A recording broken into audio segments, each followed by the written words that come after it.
Hi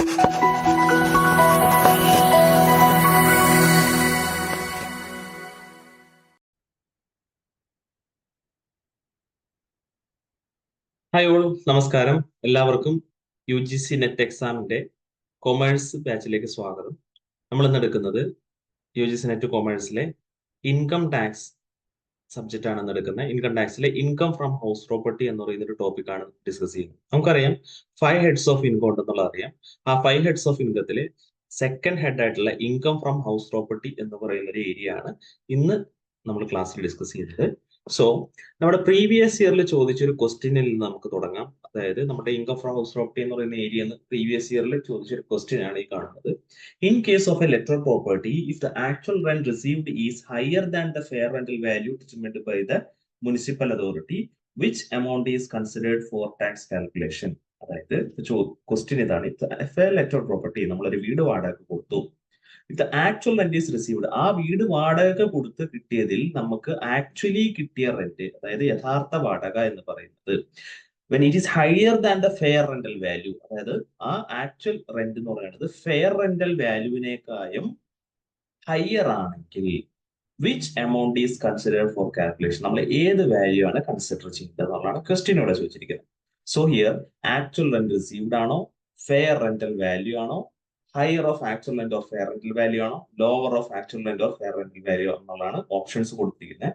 so ഈ ക്വസ്റ്റ്യന്റെ answer നമ്മൾ ഈ ക്ലാസിന്റെ അവസാന ഭാഗത്ത് നമ്മൾ ഡിസ്കസ് ചെയ്യുന്നതാണ്. സോ നമുക്ക് എന്താണ് ലെറ്റർ പ്രോപ്പർട്ടി, അതുപോലെ തന്നെ എന്താണ് ഫെയർ റെന്റൽ വാല്യൂ, നമ്മൾ വീട് വാടകയ്ക്ക് കൊടുത്ത് കിട്ടുന്ന വരുമാനത്തിന്മേലെ എങ്ങനെയാണ് ടാക്സ് അടയ്ക്കേണ്ടത്, ആക്ച്വലി കിട്ടുന്ന റെന്റിന്മേൽ നമ്മൾ ടാക്സ് അടയ്ക്കണോ, അതോ ഏത് രീതിയിലാണ് ടാക്സ് അടയ്ക്കേണ്ടത് തുടങ്ങിയ കാര്യങ്ങളെ കുറിച്ചാണ് നമ്മൾ ഇന്നത്തെ ക്ലാസ്സിൽ ഡിസ്കസ് ചെയ്യുന്നത്. ഓക്കെ, സോ നമുക്കറിയാം 5 ഹെഡ്സ് ഓഫ് ഇൻകത്തിലെ ഒന്നാമത്തെ ഹെഡ് ഓഫ് ഇൻകം ആണ് income from salary, second one ആണ് ഇൻകം ഫ്രം ഹൗസ് പ്രോപ്പർട്ടി. നമ്മൾ ഇന്ന് ഡിസ്കസ് ചെയ്യുന്നത് ഇൻകം ഫ്രം ഹൗസ് പ്രോപ്പർട്ടി എന്ന് പറയുന്നത് സെക്കൻഡ് ഹെഡ് ആണ് ഇന്ന് ഡിസ്കസ് ചെയ്യുന്നത്. Okay, so what is annual value? അതായത് നമ്മൾ ഇൻകം ഫ്രം ഹൗസ് പ്രോപ്പർട്ടി എന്ന് പറയുമ്പോൾ നമ്മുടെ മനസ്സിലേക്ക് വരാം ഒരു വീട് അല്ലെങ്കിൽ ഒരു കൊമേഴ്ഷ്യൽ ബിൽഡിംഗ് വാടകയ്ക്ക് കൊടുക്കുന്നു. ആ വാടകയിൽ നിന്ന് കിട്ടുന്ന വരുമാനത്തിനെയാണ് നമ്മൾ എന്ത് വിളിക്കുക, ഇൻകം ഫ്രം ഹൗസ് പ്രോപ്പർട്ടി എന്ന് വിളിക്കുക, അല്ലെ? അപ്പൊ നമ്മളുടെ മനസ്സിലേക്ക് വരുന്നത് ഇൻകം ഫ്രം ഹൗസ് പ്രോപ്പർട്ടി എന്ന് പറഞ്ഞാൽ വാടക വരുമാനമാണെന്ന് ഉള്ളത് അതൊരു സത്യമായിട്ടുള്ള കാര്യം തന്നെയാണ്. പക്ഷേ ആക്ച്വലി നമുക്ക് കിട്ടുന്ന വാടകയിന്മേലല്ല നമ്മൾ ടാക്സ് അടയ്ക്കേണ്ടത് എന്നുള്ളതാണ് സത്യം. ഓക്കെ, അപ്പൊ നമ്മൾ ഒരിക്കലും എന്തല്ല ടാക്സ് അടയ്ക്കേണ്ടത്, ആക്ച്വലി നമുക്ക് കിട്ടിയ റെന്റിന്മേലല്ല നമ്മൾ ടാക്സ് അടയ്ക്കേണ്ടത്. നമ്മൾ എന്തുമേലാണ് ടാക്സ് അടയ്ക്കേണ്ടത്? ആനുവൽ വാല്യൂന്മേലാണ് നമ്മൾ ടാക്സ് അടയ്ക്കേണ്ടത്. Okay, what is annual value? It is computed based on the reasonable rent of the house property. അതായത് നമ്മളൊരു വീട് വാടകയ്ക്ക് കൊടുത്താൽ ആ വീടിന്റെ വാടകയുടെ ഒരു റീസണബിൾ ആയിട്ടുള്ള റെന്റ് ആണ് എന്ത് വിളിക്കുന്നത്, ആനുവൽ വാല്യൂ എന്ന് വിളിക്കുന്നത്. അപ്പോ ആക്ച്വലി റിസീവ് ചെയ്യുന്ന റെന്റിന്മേലല്ല ടാക്സ് അടയ്ക്കേണ്ടത്, റീസണബിൾ ആയിട്ട് അതിന് എത്ര കിട്ടുമോ ആ റീസണബിൾ റെന്റിന്മേലാണ് നമ്മൾ ടാക്സ് അടയ്ക്കേണ്ടത് എന്ന് മനസ്സിലാക്കിയിരിക്കാം. ഓക്കെ, അപ്പൊ ആ റീസണബിൾ റെന്റ് അഥവാ ആ ആനുവൽ വാല്യൂ എങ്ങനെയാണ് ഡിറ്റർമൈൻ ചെയ്യുന്നത് എന്നുള്ളതിന്റെ സെഷൻ നമുക്ക് അടുത്ത സ്ലൈഡിൽ വരുന്നുണ്ട്, നമുക്ക് അതിലേക്ക് പോവാം. So anyway, annual value is a sum for which the property might reasonably be expected to let out from year to year. അതായത് annual value is the sum for which the property might reasonably be expected.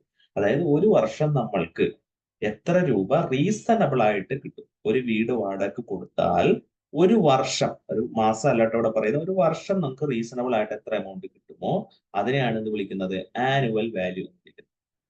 It may not be the actual rent received, അത് എന്താവണമെന്നില്ല, actually നമ്മൾ receive ചെയ്യുന്ന, actually നമ്മൾക്ക് കിട്ടുന്ന വാടക ആവണമെന്നില്ല. Okay, അപ്പൊ അതെന്താണ്, റീസണബിൾ ആയിട്ടുള്ള റെന്റ് ആണ്. സോ ഈ ആനുവൽ വാല്യൂ എങ്ങനെയാണ് ഡിറ്റർമൈൻ ചെയ്യുന്നത്? ഡിറ്റർമിനിങ് ദ ആനുവൽ വാല്യൂ, നമ്മൾ ആനുവൽ വാല്യൂ ഡിറ്റർമൈൻ ചെയ്യണമെന്നുണ്ടെങ്കിൽ 4 കാര്യങ്ങളാണ് നമ്മൾ കൺസിഡർ ചെയ്യേണ്ടത്. എന്തൊക്കെയാണ്? ഫസ്റ്റ് വൺ എന്താണ്? Actual rent received or receivable. What is actual rent received or receivable? നമ്മളൊരു 12 മാസത്തേക്ക് ഒരു വീട് വാടക കൊടുത്തു. ഒരു മാസം വാടക കിട്ടുന്നത് 10,000 രൂപ വെച്ചാണെന്ന് വിചാരിക്കും. ഓക്കെ, അപ്പൊ നമുക്ക് ഒരു വർഷം നമുക്ക് എത്ര കിട്ടുക? വാടകയ്ക്ക് കൊടുത്തിട്ട് നമ്മൾ ആക്ച്വലി റിസീവ് ചെയ്ത് കഴിഞ്ഞാൽ 1,20,000 രൂപ നമുക്ക് വാടകയായിട്ട് നമുക്ക് കിട്ടുന്നു, അല്ലെ? ദെൻ ആക്ച്വൽ റെന്റ് റിസീവ്ഡ്, ഒരു പക്ഷേ ചിലപ്പോ നമുക്ക് എന്ത് ചെയ്തിട്ടുണ്ടാവില്ല, 12 മാസം വാടകയ്ക്ക് കൊടുത്തിട്ടുണ്ടാവാം, ചിലപ്പോൾ നമുക്ക് എന്ത് ചെയ്തിട്ടുണ്ടാവില്ല, 12 മാസം നമുക്ക് റിസീവ് ചെയ്തിട്ടുണ്ടാവില്ല, കിട്ടിയിട്ടുണ്ടാവില്ല. അപ്പോ what is annual value determine ചെയ്യുമ്പോൾ നമ്മൾ കൺസിഡർ ചെയ്യേണ്ട 4 കാര്യങ്ങളുണ്ട്. അതിൽ ഒന്നാമത്തെ കാര്യമാണ് ആക്ച്വൽ റെന്റ്. അപ്പൊ ആക്ച്വൽ റെന്റ് എന്ന് വെച്ചിട്ടുണ്ടെങ്കിൽ എന്താണ്? ആക്ച്വൽ റെന്റ് റിസീവ്ഡ് അല്ല, actual rent received or receivable. റിസീവ്ഡും ആവാം, റിസീവബിൾ ആവാം. ഫോർ എക്സാമ്പിൾ, ഞാൻ 12 മാസം വാടക കൊടുത്തു, 11 മാസമാണ് എനിക്ക് വാടക കിട്ടുകയുള്ളെങ്കിൽ 1,10,000 രൂപയാണത് നമ്മളെ സംബന്ധിച്ച് ആക്ച്വലി റിസീവ് ചെയ്തിരിക്കുന്നത്. പക്ഷേ എന്താണ് ആക്ച്വൽ റെന്റ് എന്ന് പറയുന്നത്? 1,10,000 അല്ല, ഓർ റിസീവബിൾ എന്ന് പറയുമ്പോൾ നമുക്ക് കിട്ടാനുണ്ട്. വാടക കൊടുത്തിട്ട് 10,000 രൂപ കൂടി നമുക്ക് എന്ത് കിട്ടാനുണ്ട്? പ്ലസ് ഇങ്ങോട്ട് കിട്ടാനുണ്ട്.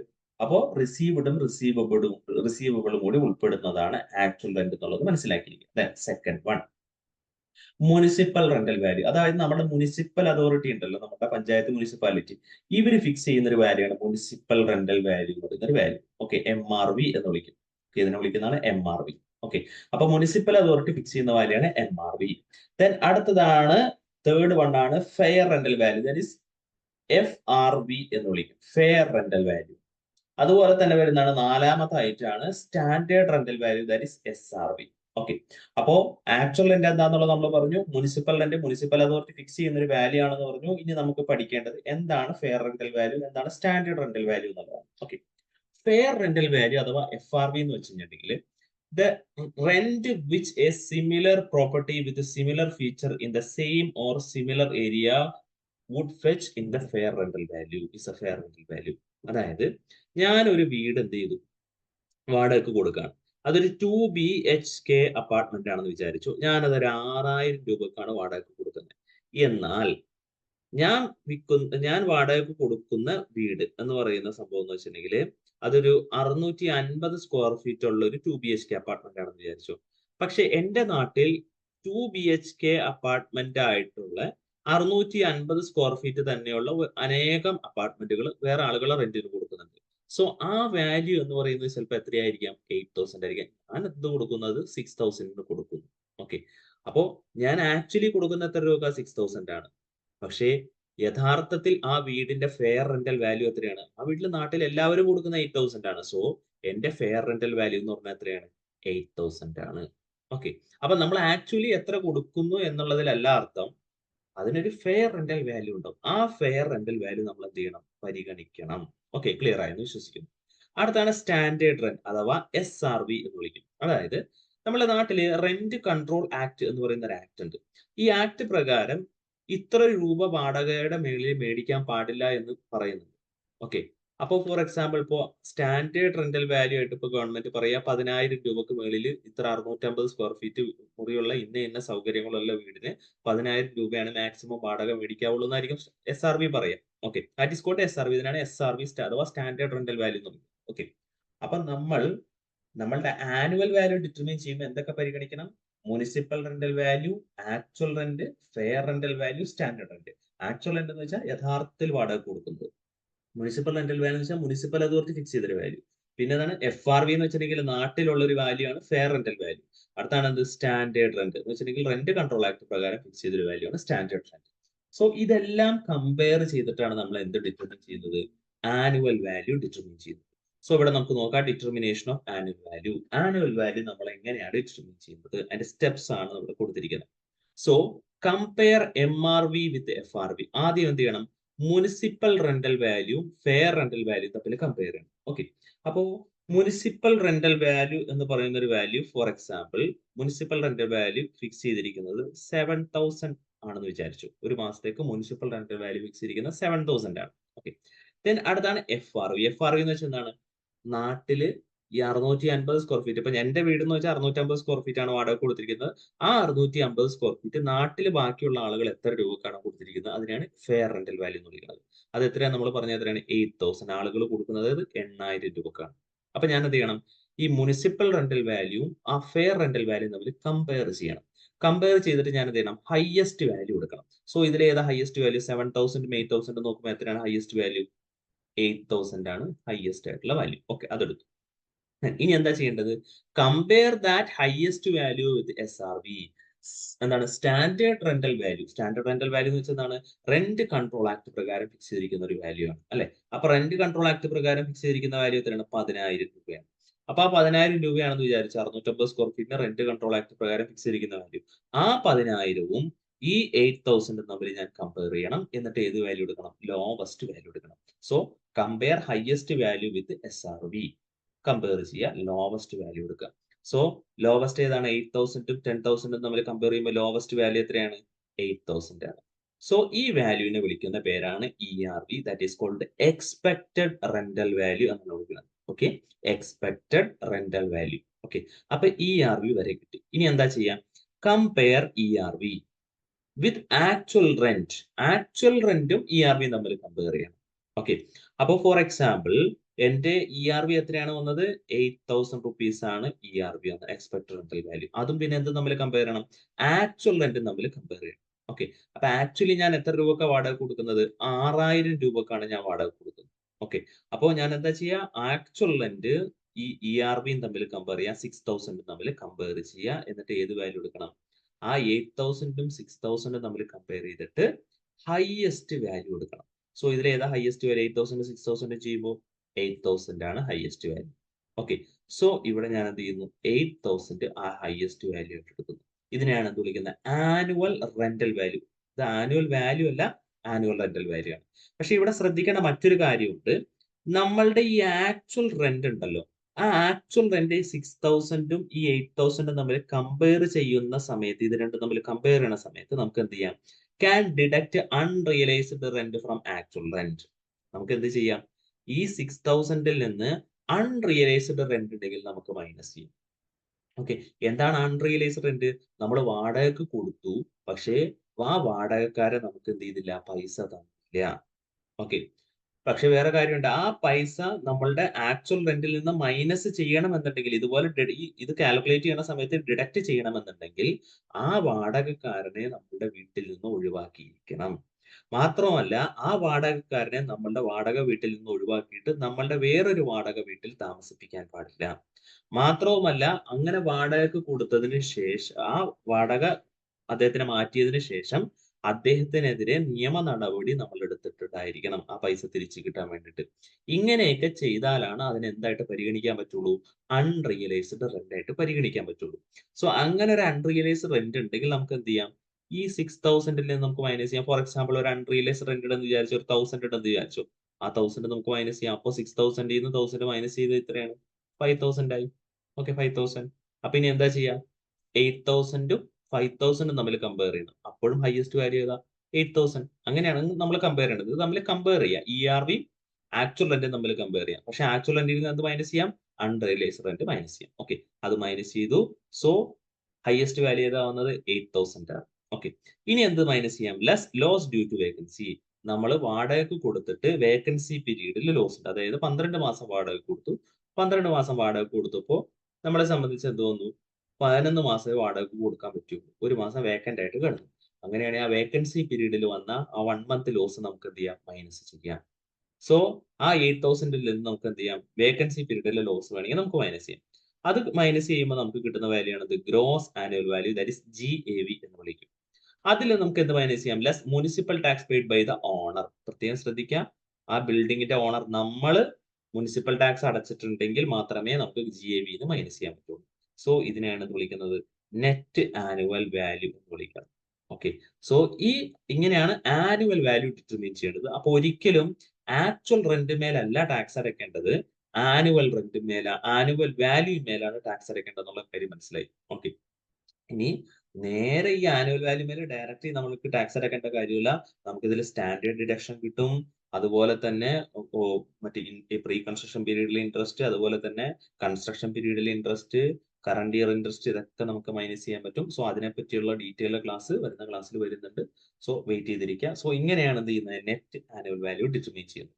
Okay, so net annual value. Okay, ഇപ്പൊ ഞാൻ പറഞ്ഞു നെറ്റ് ആനുവൽ വാല്യൂ. ഓക്കെ, അപ്പൊ NAV നമുക്ക് കിട്ടി. ആ NAVയിൽ നമുക്ക് എന്ത് ചെയ്യാം? 30% സ്റ്റാൻഡേർഡ് ഡിഡക്ഷൻ നമുക്ക് ചെയ്യാമെന്ന് ഞാൻ നേരത്തെ തൊട്ട് മുന്നേ പറഞ്ഞു അല്ലെ? അപ്പൊ അങ്ങനെ സ്റ്റാൻഡേർഡ് ഡിഡക്ഷൻ ചെയ്യാം. 30% സ്റ്റാൻഡേർഡ് ഡിഡക്ഷൻ ചെയ്യാൻ പറ്റും. പിന്നെ നമുക്ക് എന്ത് ചെയ്യാം? Reduce home loan interest. നമ്മൾ ഈ പറയുന്ന വാടകയ്ക്ക് കൊടുത്ത വീടുണ്ടെങ്കിൽ ആ വീട്ടുമേൽ അടച്ച ആ വീട്ടുമേൽ ലോൺ എടുത്തിട്ടുണ്ടെങ്കിൽ ആ ലോണുമേൽ അടയ്ക്കുന്ന ഇൻട്രസ്റ്റ് എമൗണ്ട് നമുക്ക് എന്ത് ചെയ്യാൻ പറ്റും? മൈനസ് ചെയ്യാൻ പറ്റും. Okay, determine. അപ്പോൾ ഇൻട്രസ്റ്റ് എമൗണ്ട് നമുക്ക് മൈനസ് ചെയ്യാൻ പറ്റും. അത് പ്രീ കൺസ്ട്രക്ഷൻ ഇൻട്രസ്റ്റ് ഉണ്ട്, അതുപോലെ തന്നെ കറന്റ് ഇയർ ഇൻട്രസ്റ്റ് ഉണ്ട്. അതിന്റെ കുറെ ലിമിറ്റേഷൻ ഉണ്ട്. ഇത്ര ലിമിറ്റ് ആണ് മൈനസ് ചെയ്യാവുള്ളൂ എന്നുള്ള കണ്ടീഷൻസ് ഒക്കെ ഉണ്ട്. സോ ഇതിനെ പറ്റിയുള്ള ഡീറ്റെയിൽഡ് ആയിട്ടുള്ള ഒരു സെഷൻ തന്നെ നമ്മൾ വീണ്ടും പ്രൊവൈഡ് ചെയ്യുന്നുണ്ട്. സോ എനിവേ നമ്മുടെ ഈ നെറ്റ് ആനുവൽ വാല്യൂന്ന് എന്തൊക്കെ നമുക്ക് മൈനസ് ചെയ്യാം? 30% സ്റ്റാൻഡേർഡ് ഡിഡക്ഷൻ മൈനസ് ചെയ്യാം, ആ വീട് മേലെടുത്ത ലോണ് മേലുള്ള ഇൻട്രസ്റ്റ് മൈനസ് ചെയ്യാം, അതുപോലെ തന്നെ നമ്മുടെ സ്വന്തം വീടാണെങ്കിൽ പോലും, വാടകയ്ക്ക് കൊടുക്കാത്ത സ്വന്തം വീടാണെങ്കിൽ പോലും, അത് സെൽഫ് ഓക്യുപ്പൈഡ് ഹൗസ് ആണെങ്കിൽ പോലും അതുമേലുള്ള ഇൻട്രസ്റ്റ് നമുക്ക് എന്ത് ചെയ്യാൻ പറ്റും? ലോൺ എടുത്ത ഇൻട്രസ്റ്റ് നമുക്ക് മൈനസ് ചെയ്യാനുള്ള അധികാരമുണ്ട്. സോ അതിനെപ്പറ്റിയുള്ള ക്ലാസ് വരുന്നുണ്ട്. സോ ആ NAV-യിൽ നിന്ന് 30% സ്റ്റാൻഡേർഡ് ഡിഡക്ഷനും ഈ ഇൻട്രസ്റ്റ് മൈനസ് ചെയ്യുമ്പോൾ നമുക്ക് കിട്ടുന്നതാണത് income from house property. Income from house property കിട്ടും. സോ ഈ ഹൗസ് പ്രോപ്പർട്ടിയുടെ ഇൻകം ഇപ്പൊ നമ്മൾ കാൽക്കുലേറ്റ് ചെയ്ത ഇൻകത്തിന് മേലെ നമ്മൾ എന്ത് ചെയ്യേണ്ടത്? ടാക്സ് സ്ലാബ് റേറ്റിൽ നമ്മൾ ടാക്സ് അടയ്ക്കേണ്ടത്. ഓക്കെ. സോ എന്താണ് ആനുവൽ വാല്യൂ എന്ന് മനസ്സിലായെന്ന് വിചാരിക്കുന്നു. അടുത്തത് അൺറിയലൈസ്ഡ് റെന്റ് ആണ്. സോ അൺറിയലൈസ്ഡ് റെന്റ് ഞാൻ നേരത്തെ പറഞ്ഞാണ്, നമ്മൾ വീട് വാടകയ്ക്ക് കൊടുത്തിട്ട് ആ വാടക താമസിപ്പിച്ച വ്യക്തി നമുക്ക് ഇങ്ങോട്ട് ചെയ്തിട്ടില്ല, പൈസ തന്നിട്ടില്ല. ഓക്കെ. സോ അതെന്താണ്? നമുക്ക് ലോസ് ആണ്, ഇറിക്കവറബിൾ ആയിട്ടുള്ള ഒരു പൈസയാണ്. അപ്പൊ നമ്മൾ എന്ത് ചെയ്യണം? ആ അൺറിയലൈസ്ഡ് റെന്റ് നമ്മുടെ ആക്ച്വൽ റെന്റിൽ നിന്ന് നമുക്ക് മൈനസ് ചെയ്യാന്ന് ഞാൻ നേരത്തെ പറഞ്ഞല്ലോ. അത് മൈനസ് ചെയ്യണമെങ്കിൽ എന്തായിരിക്കണം? ദ ടെനൻസി ഈസ് ബോണഫൈഡ്, സത്യസന്ധമായിട്ടുള്ള ഒരു വാടക കരാർ ഉണ്ടായിരിക്കണം. The defaulting tenant has vacated, നമ്മുടെ വീട്ടിൽ നിന്ന് അദ്ദേഹത്തിനെ വെക്കേറ്റ് ചെയ്തിട്ടുണ്ടായിരിക്കണം. Or steps have taken to compel with vacate ചെയ്തില്ലെങ്കിൽ വെക്കേറ്റ് ചെയ്യാൻ വേണ്ടിയിട്ടുള്ള നിയമ നടപടികൾ ചെയ്തിട്ടുണ്ടാവണം. The defaulting tenant is not in occupation of any other property of the assessee, നമ്മളുടെ വേറെ ഏതെങ്കിലും വാടക വീട്ടിൽ അദ്ദേഹത്തിനെ താമസിപ്പിക്കാൻ പാടില്ല. The assessee has taken all reasonable steps to institute legal proceeding for the recovery of the unpaid rent. നമ്മൾ ആ unpaid ആയിട്ട് അദ്ദേഹം തരാനുള്ള റെന്റ് റിക്കവർ ചെയ്യാനുള്ള നിയമ നടപടികൾ എടുത്തിട്ടുണ്ടാവണം. സോ ഇത്രയും കാര്യങ്ങൾ ചെയ്തിട്ടുണ്ടെങ്കിൽ അതിനെ എന്ത് വിളിക്കാൻ പറ്റുള്ളൂ? അൺറിയലൈസ്ഡ് റെന്റ് എന്ന് പറയാൻ പറ്റുള്ളൂ. ആ അൺറിയലൈസ്ഡ് റെന്റ് ആണ് എന്ത് ചെയ്യാൻ പറ്റുള്ളൂ? നമുക്ക് ആക്ച്വൽ റെന്റിൽ നിന്ന് മൈനസ് ചെയ്യാൻ പറ്റുള്ളൂ. അതായത് expected rental value actual rent തമ്മിൽ കമ്പയർ ചെയ്യുമ്പോൾ നമുക്ക് ആക്ച്വൽ റെന്റിൽ നിന്ന് അൺറിയലൈസ്ഡ് റെന്റ് മൈനസ് ചെയ്യാൻ പറ്റും. മൈനസ് ചെയ്യണമെന്നുണ്ടെങ്കിൽ ഈ കണ്ടീഷൻസ് ഒക്കെ ഫോളോ ചെയ്തിട്ടുണ്ട്. ഓക്കെ. സോ നമുക്കൊരു എക്സാമ്പിളിലേക്ക് നോക്കാം. ഇവിടെ കൊടുത്തിരിക്കുന്ന MRV municipal rental value 50,000, fair rental value 60,000. അപ്പോൾ municipal rental value municipal authority fix ചെയ്ത വാല്യൂ, ഫെയർ റെന്റൽ വാല്യൂ എന്ന് വെച്ചാൽ നാട്ടിലുള്ള ഒരു വാല്യൂ ആണ്. 6,000. ഇത് തമ്മിൽ എന്ത് ചെയ്യണം? MRV FR തമ്മിൽ കമ്പയർ ചെയ്യുക, ഇതെടുക്കുക, ഹയസ്റ്റ് വാല്യൂ എടുക്കുക. ദെൻ ആ ഹയസ്റ്റ് വാല്യൂ SRV തമ്മിൽ കമ്പയർ. SRV എന്ന് വെച്ചാൽ എന്താണ്? Standard rental value. SRV തമ്മിൽ കമ്പയർ ചെയ്ത് തമ്മിൽ കമ്പയർ ചെയ്യുമ്പോൾ കമ്പയർ ചെയ്തിട്ട് എടുക്കുക, ലോവസ്റ്റ് വാല്യൂ എടുക്കുക. സോ 60,000 70,000 കമ്പയർ ചെയ്യുമ്പോൾ 60,000 ആണ് ലോവസ്റ്റ് വാല്യൂ. ആ ലോവസ്റ്റ് വാല്യൂനെ വിളിക്കുന്ന പേരാണ് ERV, that is expected rental value. Okay. Then ഇനി നമ്മൾ എന്ത് ചെയ്യാം? ആ എക്സ്പെക്ടഡ് റെന്റൽ വാല്യൂ നമുക്ക് എന്ത് മൈനസ് ചെയ്യാം? ആ expected rental value actual rent തമ്മിൽ കമ്പയർ ചെയ്യാം. പക്ഷെ ആക്ച്വൽ റെന്റ് നേരെ കമ്പയർ ചെയ്യേണ്ട കാര്യമില്ല, അൺറിയലൈസ്ഡ് റെന്റിനെ നമുക്ക് അത് മൈനസ് ചെയ്യാം. സോ ആക്ച്വൽ റെന്റ് എങ്ങനെയാണ് ചെയ്യേണ്ടത്? Rent receivable minus unrealised rent. നമ്മൾ റെന്റ് റിസീവബിൾ എന്ന് പറയുന്നത് 96,000 ആണ്. അതിൽ ഒരാൾ എന്ത് ചെയ്തിട്ടില്ല? വാടക തന്നിട്ടില്ല, അൺറിയലൈസ് ആയിട്ടുള്ള റെന്റ് ഉണ്ട്. നമ്മൾ നേരത്തെ പറഞ്ഞ കണ്ടീഷൻസ് ഒക്കെ സാറ്റിസ്ഫൈ ചെയ്തിട്ടുണ്ടെങ്കിൽ നമുക്ക് എന്ത് ചെയ്യാം? ആ അൺറിയലൈസ് റെന്റ് എമൗണ്ട് മൈനസ് ചെയ്യാം. സോ 96,000 നിന്ന് 24,000 മൈനസ് ചെയ്യുന്നു. സോ നമുക്ക് എത്ര കിട്ടി? 72,000 കിട്ടി. ഓക്കെ. അപ്പൊ ഇനി എന്ത് ചെയ്യണം? ഈ 72,000 60,000 നമ്മൾ കമ്പയർ ചെയ്യാം. ദെൻ ഏത് വാല്യൂ എടുക്കുക? ഹയസ്റ്റ് വാല്യൂ എടുക്കുക. So highest value 72,000. ഇതിൽ രണ്ടിൽ നോക്കുമ്പോൾ ഹയസ്റ്റ് വാല്യൂ എത്രയാണ്? 72,000. ഇതിന് വിളിക്കുന്നതാണ് ആനുവൽ റെന്റൽ വാല്യൂ എന്നുള്ള വിളിക്കുന്നത്, ദാറ്റ് ഈസ് ARV എന്ന് വിളിക്കുന്നത്. ഓക്കെ. സോ ARV കിട്ടി. ദെൻ ആ ARV ആണ് ഇവിടെ കൊടുത്തിരിക്കുന്ന annual rental value 72,000. Okay. Then അതിൽ നമുക്ക് എന്ത് മൈനസ് ചെയ്യാം? Less loss due to vacancy. Vacancy പീരീഡിലെ ലോസ് നമുക്ക് മൈനസ് ചെയ്യാൻ പറ്റും. 8,000 into 3. ഓക്കെ. ഒരു എക്സാമ്പിൾ ആയിട്ട് ഞാൻ ഇവിടെ കൊടുത്തിരിക്കുന്നത് 8,000 into 3, 3 മാസത്തെ വേക്കൻസി പീരീഡ് ലോസ് ഉണ്ട്. സോ നമുക്ക് മൈനസ് ചെയ്യാം, 24,000 മൈനസ് ചെയ്യാം. സോ നമുക്ക് എന്ത് കിട്ടി? ഗ്രോസ് ആനുവൽ വാല്യൂ കിട്ടി 48,000 കിട്ടി. Okay. So gross annual value നമുക്ക് എന്ത് മൈനസ് ചെയ്യാം? മുനിസിപ്പൽ ടാക്സ് അടച്ചിട്ടുണ്ടെങ്കിൽ അത് മൈനസ് ചെയ്യും. മുനിസിപ്പൽ ടാക്സ് മൈനസ് ചെയ്യുമ്പോൾ നമുക്ക് എന്ത് കിട്ടും? ആനുവൽ വാല്യൂ അഥവാ NAV കിട്ടും. ആ NAV-യിൽ നമുക്ക് എന്ത് മൈനസ് ചെയ്യാം? 30% സ്റ്റാൻഡേർഡ് ഡിഡക്ഷൻ നമുക്ക് ചെയ്യാൻ പറ്റും. അതുപോലെ തന്നെ ഇൻട്രസ്റ്റ് എമൗണ്ട് നമുക്ക് മൈനസ് ചെയ്യാൻ പറ്റും. ഇത് മൈനസ് ചെയ്ത് രണ്ടും മൈനസ് ചെയ്ത് കിട്ടിക്കഴിഞ്ഞാൽ നമുക്ക് കിട്ടുന്ന വാല്യൂ എന്താണ്? ഇൻകം ഫ്രം ഹൗസ് പ്രോപ്പർട്ടി ആണ് കിട്ടുന്നത്. സോ ഇങ്ങനെയാണ് income from house property compute ചെയ്യുന്നത്. സോ ഇന്നത്തെ ക്ലാസ് മനസ്സിലായെന്ന് വിചാരിക്കുന്നു. സോ നമ്മൾ നേരത്തെ ഡിസ്കസ് ചെയ്ത ക്വസ്റ്റ്യനിലേക്ക് പോവാം. In case of a letter property, if the actual and received is higher than the fair rental value determined by the municipal authority, which amount is considered for tax calculation? ഏതാണ് right ആയിട്ടുള്ള answer? C ആണ്. The higher of the actual rent or fair rental value. Actual റെന്റും fair rental value തമ്മിൽ compare ചെയ്യുക, highest value എടുക്കുക. Explanation താഴെ ഇവിടെ കൊടുത്തിട്ടുണ്ട്. In case of electoral property, the higher of the actual rent received and the fair rental value determined by the municipal authority is considered for tax calculation. Okay, so ഇന്നത്തെ class ഇവിടെ wind up ചെയ്യാണ്. പറഞ്ഞ കാര്യങ്ങളെല്ലാം മനസ്സിലായെന്ന് വിചാരിക്കുന്നു. So thank you.